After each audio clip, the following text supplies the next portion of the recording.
Tell me who's that riding? John the Revelator. Who's that riding? John the Revelator. Who's that riding? John the Revelator wrote the book of the seven seals.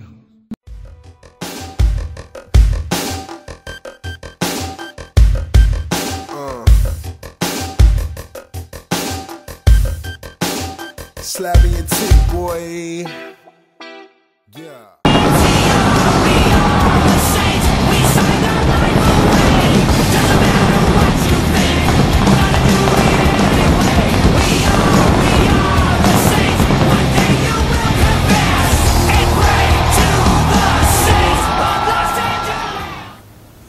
And welcome to our brand new palatial Sports Home Studio here in Clint, Missouri, Suite 1C. Welcome, one and all. This is our Season 2 finale. Catch us next month as we're going to be starting on Season 3 of the Sports Horn. Going to go doing a lot of football, but Chris, it is summertime, which means there is a little bit on the table. We've had a lot go on since we last joined you guys from our unbelievable trip to Canton, Ohio. Definitely. Not only did we go on that famous trip to Canton, Ohio, to the Pro Football Hall of Fame, but since then, let's talk about this first. The NBA Finals, Clint. Well, first let's talk about another thing that's final. Your divorce, which is also final. Yeah.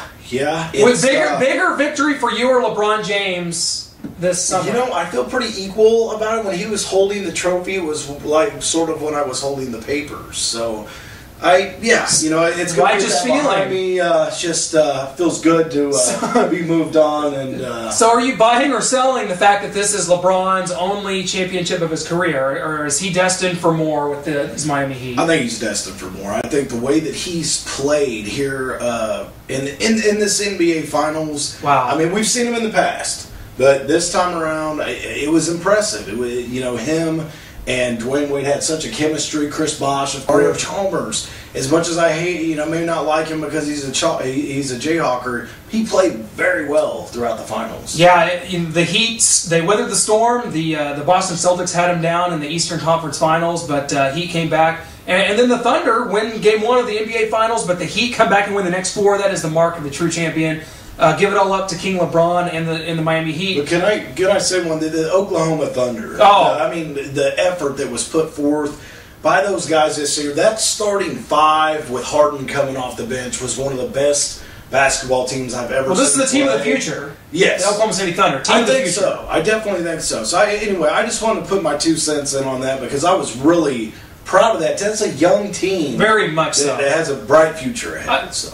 Well, Chris, recently all eyes were on Kansas City, Missouri, coming off the All-Star break a couple weeks ago. It was kind of exciting. It was kind of exciting. Prince Fielder winning the Home Run Derby. We had all the festivities and some stars, some semi-stars in town for the softball game. And the Futures game was sold out, record crowd.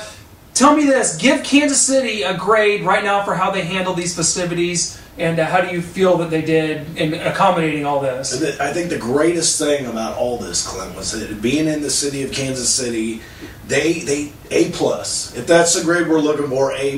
They did perfect. They told everything during all the All-Star festivities. They made mention of all the great places in Kansas City that make it what it is, which is a great place to live, a great place to raise a family, and a great place to host a big sporting event more than anything, Oh, absolutely. They had George Brett was at the Home Run Derby, I think you remember, and he brought out to Chris Berman, this big tray of ribs. And that is Kansas City. That's Kansas City, boy. That's Kansas City, son. And they were over there.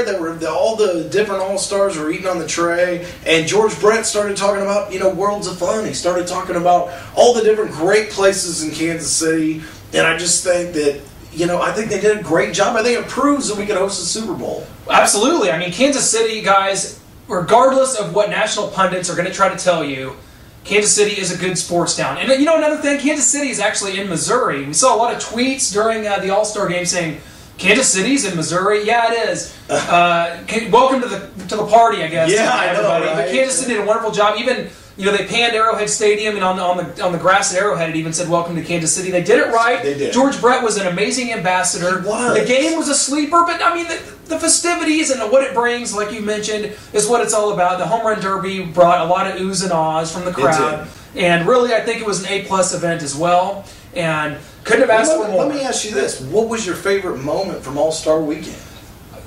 I think really what stands out is Kansas City Royals fans booing Robinson Cano. God, I don't think a lot of people understood. A lot of the national guys seem to not quite understand the fact that Cano had promised that he would take a Royals hitter if a non-pitcher made it to the All-Star game, which we had Billy Butler. Exactly. And you got to get the hometown fans excited about that home run derby. Yeah. Could Butler not have got in there and stroked a couple dingers? Obviously more than Cano, because we saw what happened there. No matter what, that was just classic for anybody that was involved and understood what was going on. It was great. Outside of that, my favorite moment, Prince Fielder hitting it on top of hitting in the fountains. He was killing the ball, and it was great to watch that. Great TV. The Royals fans really stepped up. Now, Kansas City Royals themselves, since the All-Star break and going in before that, have been a disaster. They're 10 games plus under 500. Yeah. This is not going so well. No, it's not. And I think Jack Harry maybe said it the best, Clint, whenever he said, if Kansas City would put this much effort into its own baseball team, can you imagine what kind of product you would have? And I think the All-Star game brought that to the attention of everybody. Put that much effort in, get us some good players in here, get a championship team in here, and look what you get. You get a full stadium of just crazy fans that love baseball, because there are, whether I like it or not, there are a lot of baseball fans. Absolutely. Well, Chris, as we officially say goodbye to Sports Horn Season 2, which provided us some really classic moments, tell the viewers at home what we can look forward to here in Season 3, which starts here in a couple weeks when we start our football previews. Well, Clint, Season 3 of the Sports Horn, I think you're going to see a lot of stuff you haven't seen on the Sports Horn before, because we're traveling. We're going out of state. We're getting out of the old misery that is called, we all know it, as much as I love it and can't wait to get back to it once I leave it. So anyway, we're getting out of town. We're going to show you a lot of different football venues that a lot of you would cherish, covet, dream of going to. Guess what? These two guys, we're actually going to do it, and I can't wait for the viewers to see. We've already got in front of Touchdown Jesus, folks. If you think we're lying, look no further than that. Well, here we go. We're going to have Season 3 kicking off, football kicking off. The training camp starts here in just a mere couple of weeks. The college football is going to go to camp at the first week of August. I can't tell you how excited we are to be a part of it in the Zoo of the SEC, which is going to be one of our main focuses. Yes, I've got to show you something. It's very, very... very close to my heart. Seriously. Oh! Some new gear, I see. This right here. You gotta get us a new one of those, too. Yeah.